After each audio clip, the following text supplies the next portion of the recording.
Auditeurs, auditrices, bonjour. Heureux ceux dont la voix est intègre, qui suivent la loi de l'Éternel.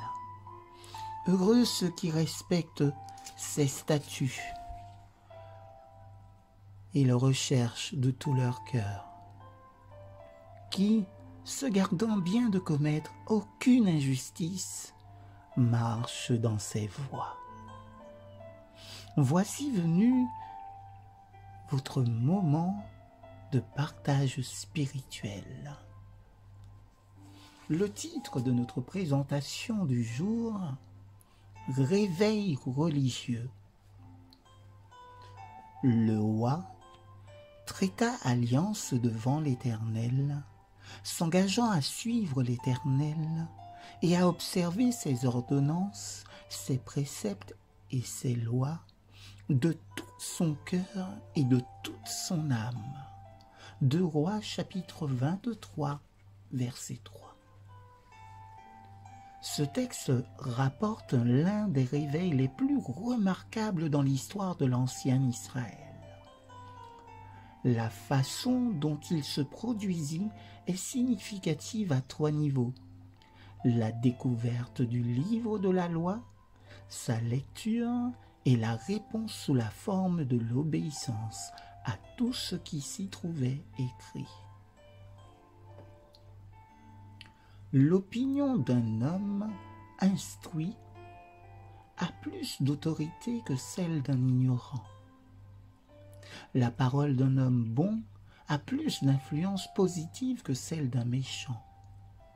Dans le domaine religieux, nous confions nos vies à l'autorité la plus haute et la plus digne de confiance. Jésus parlait avec autorité. Il est la vérité. Sa parole est la vérité parce que c'est lui qui l'a donnée.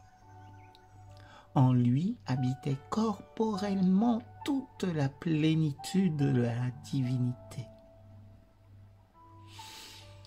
Aujourd'hui, on assiste bien souvent à un glissement de l'autorité.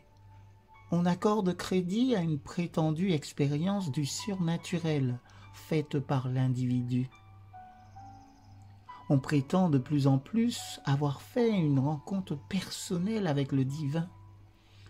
Et cette expérience devient la base de la croyance qu'on a rencontré Dieu. Il y a un accès facile au monde spirituel qui tend à rendre chacun content de ce qu'il a.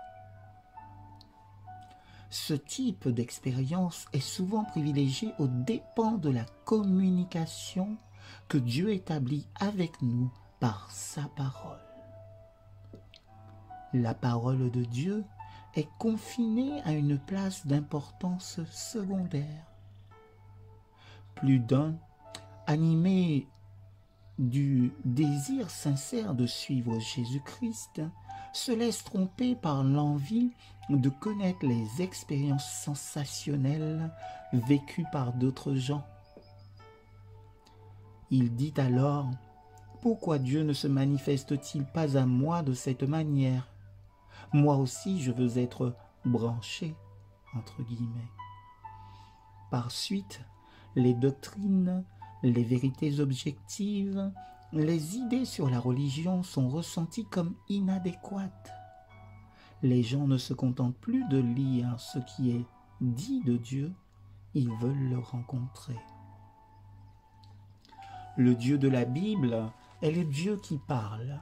Il communique intelligemment avec nous de la manière que nous utilisons pour communiquer les uns avec les autres, c'est-à-dire par le moyen d'un langage qui puisse être compris. La pensée et le langage humain sont nos seuls moyens d'appréhender les vérités que Dieu nous a révélées. Le Saint-Esprit donne vie et force spirituelle à la parole de Dieu. D'abord, nous apprenons ce que la Bible nous dit de lui. et de sa vérité. Ensuite, nous allons de l'avant pour le connaître et lui obéir. Amen.